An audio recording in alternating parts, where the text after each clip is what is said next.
This is a revision of Strategy Business Leader, and this question 3 for the same period of September and December 2020. This question is about evaluation of BCO's risk register and risk mitigating activities. Okay, from Senior Finance Manager to Chief Executive Officer. Introduction. The following report will consider the BCO's current risk register as presented in our latest annual report and assess whether the risk mitigating activities are adequate, particularly taking into consideration the current environment and challenges facing the charity sector, as outlined in the recent research report. BCO's risk register and risk mitigating activities risks identified. The current risk register identifies 4 potential risks for the coming years, which are all relevant and important risks facing the BCO at this point in time, and all are correctly identified as key risks to our organization. I will consider the adequacy of the risk mitigating activities of each in turn below. 1. Fundraising. The risk register identified that we may not be able to raise the required level of funding to cover our costs. From an analysis of our latest annual report, it is clear that the BCO's income is just managing to cover its expenditure, and in fact, had we not sold the property in the year, then the BCO would have been in deficit. Therefore, this is the genuine and significant risk for the forthcoming years, as the charity sector has clearly come under scrutiny and much criticism recently. We will face significant challenges in the coming years to increase our income. Without undertaking more promotion and awareness programs, which inevitably will cost money, now we will have to balance this drive for increased income with ensuring our activities remain ethical and do not harm our reputation. Adequacy of risk mitigating activity. Implementing appropriate cost budgeting procedures is clearly an important aspect of managing our expenditure, but it does not actually address how to increase income streams. Therefore, this risk management activity has limited scope to improve our fundraising risks. All it does is manage the cost we incur. Similarly, benchmarking our financial returns is a relatively reactive approach to mitigating our risks and will not assist us in achieving increased income stream. Stewardship reporting for stakeholders in our annual report is a key aspect of transparency and communication with our stakeholders, but again, it will not directly assist in overcoming the risks of our ability to raise sufficient funds. Overall, I consider that the chairperson has a valid point in regard to whether our risk mitigating activities regarding to fundraising are adequate, and he is not overreacting. Our current risk mitigating activities are only likely to give us increased information on potential reasons of our fundraising levels and costs, and not how to improve them. 2. Loss of key staff and employment issues. This is the significant risk to the BCO, as our staff are the key assets in the delivering of our animal protection activities. We invest significant sums in training staff, and it could be a huge financial and potentially reputational loss. when staff leave. If we lost that expertise, which we have to then either buy in or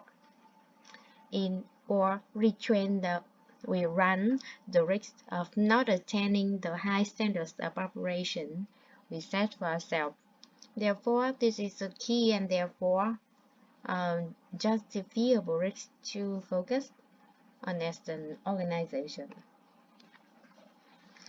Adequacy of risk mitigating activity.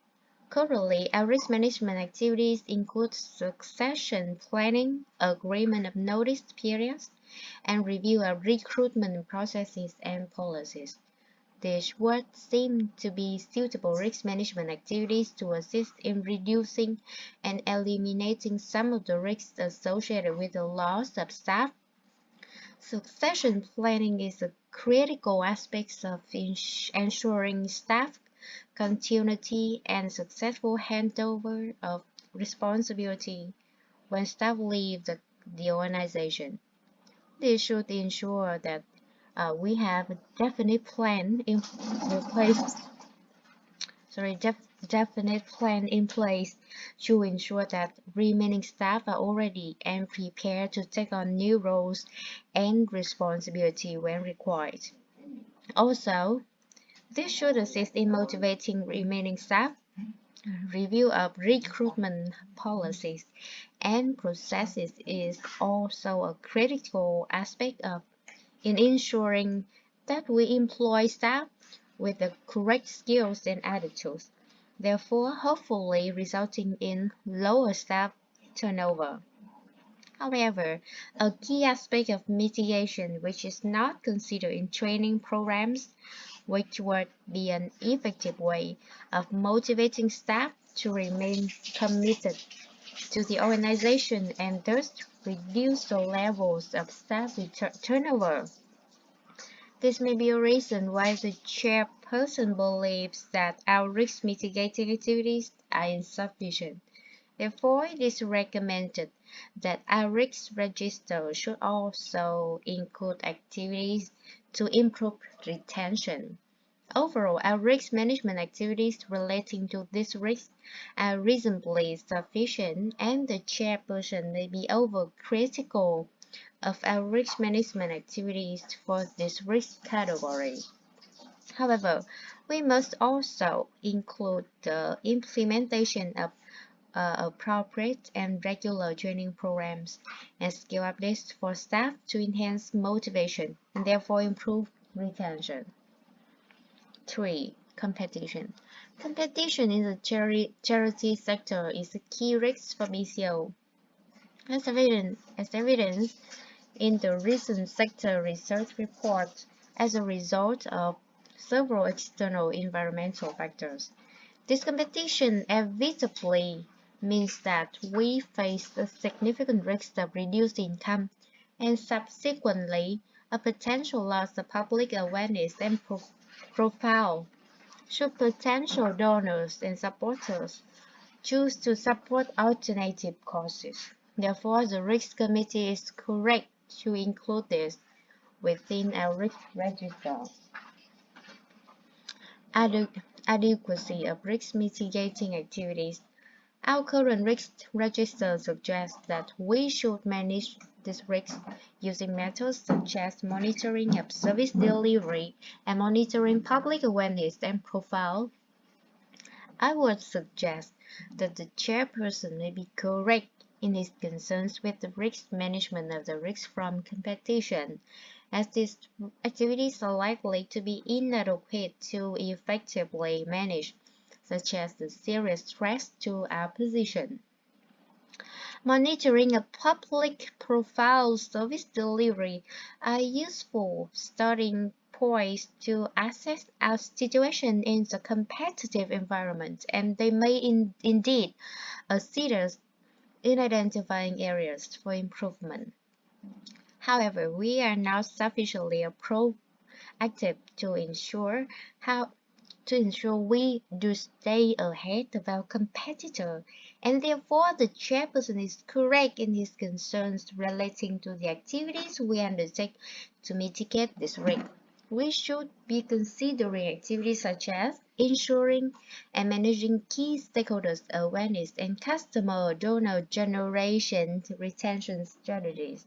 Therefore, I believe that the chairperson is not overreacting to the consequences of these risks and is correct in his assessment in the adequacy of our risk management activity. For operating in dangerous locations around the world, because we operate our animal protection activities across the world, it is inevitable that some activities will take place in dangerous locations, and therefore this is a significant risk and must be considered as part of our risk register. One issue that is not considered, however, which I believe should be, is potential litigation, which may occur as a result of injury or death to any of our staff or volunteers. Therefore, the chairperson is correct in his assessment of the adequacy of our assessment of the risk, and is not overreacting to recent challenges in the sector.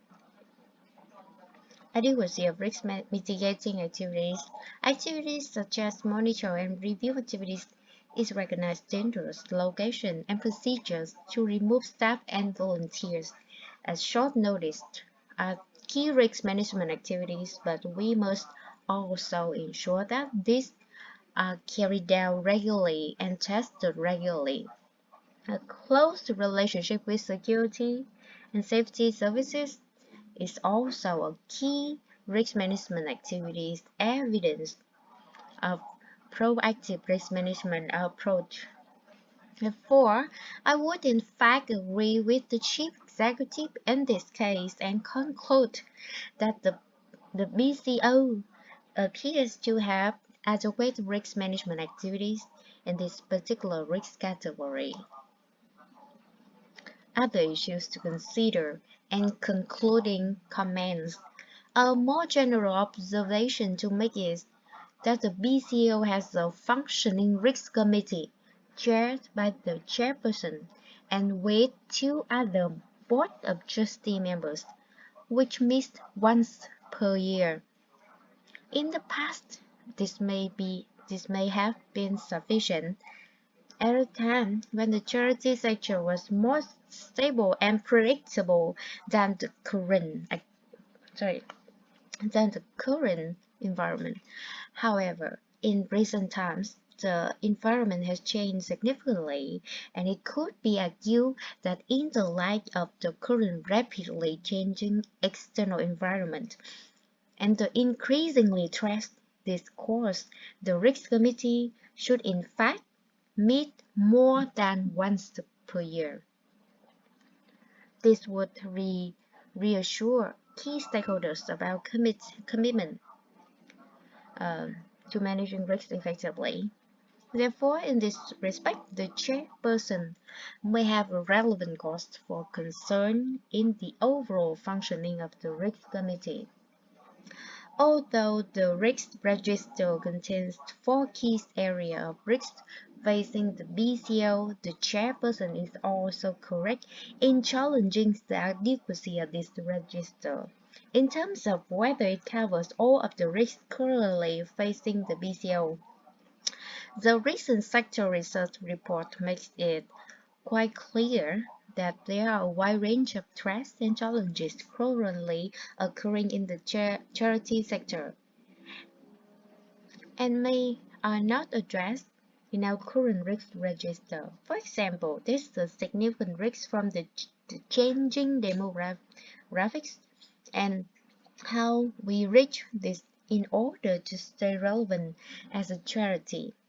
Additionally, a lack of use of technology and potential threats this brings must be considered as a key risk.